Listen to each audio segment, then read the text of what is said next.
तीरगी क्या है, तिश्नगी क्या है, आगही क्या है, रोशनी क्या है। आदमी ने समझ लिया सब कुछ, आदमी ने समझ लिया सब कुछ, पर ये न समझा कि आदमी क्या है।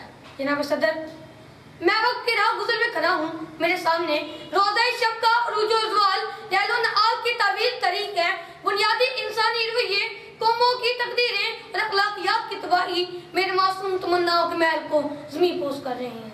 जनाब वाला, मेरे वजूद की उमंगें मुझे नए मुस्तकबिल को सोचने पर मजबूर कर रहे हैं। जनाब वाला, मेरी फहम एक लम्हे को डगमगाती है। मैं उससे सवाल करता हूँ कि क्या मैं आज का बच्चा, कल का बीमार इस कौम की तमीर कर सकूंगा और अपनी मासूम तमन्ना आवाज़ों से इस कौम की तमीर कर सकूंगा। मेरे अजीज साथियों, इस जुल्म इस गर्दाब में एक तारा चमकता है।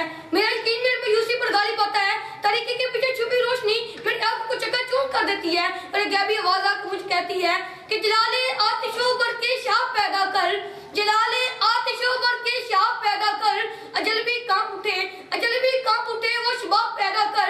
तू इनकलाब की आमद का इंतजार न कर, जो सके तो भी इनकलाब पैदा कर। जनाब वाला, मैं अपनी रात को ख्वाब में सोया हुआ था। मेरे कानों में आवाज आती है, तुम तो नबी के गुलाम हो, जिस नैना तक हर तरह के जंगी साजो सामान से लेस कुफार के 1000 लड़की के सामने 313 मुजाहिदीन को खड़ा किया। हालात थे, किसी के पास तलवार थी तो ढाल न थी, ढाल थी तलवार न थी। जब नबी शाह ने 313 को लाया तो चश्मे फलक ने देखा, उन्हें दुनिया को किया, सारी कायनात को चूम दिया। मेरे दोस्तों, मैं दुनिया बदल सकता हूँ, बदल सकता हूँ, बदल सकता हूँ। फिर मुझे कहने दीजिए, फिर मुझे कहने दीजिए, लो तुम भी सुनो, लो तुम भी सुनो, हाकिम भी सुने, एक बात सुनाने आया हूँ।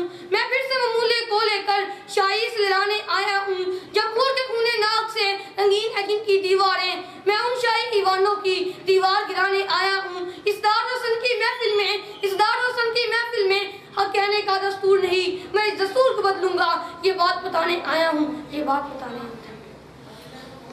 हूँ।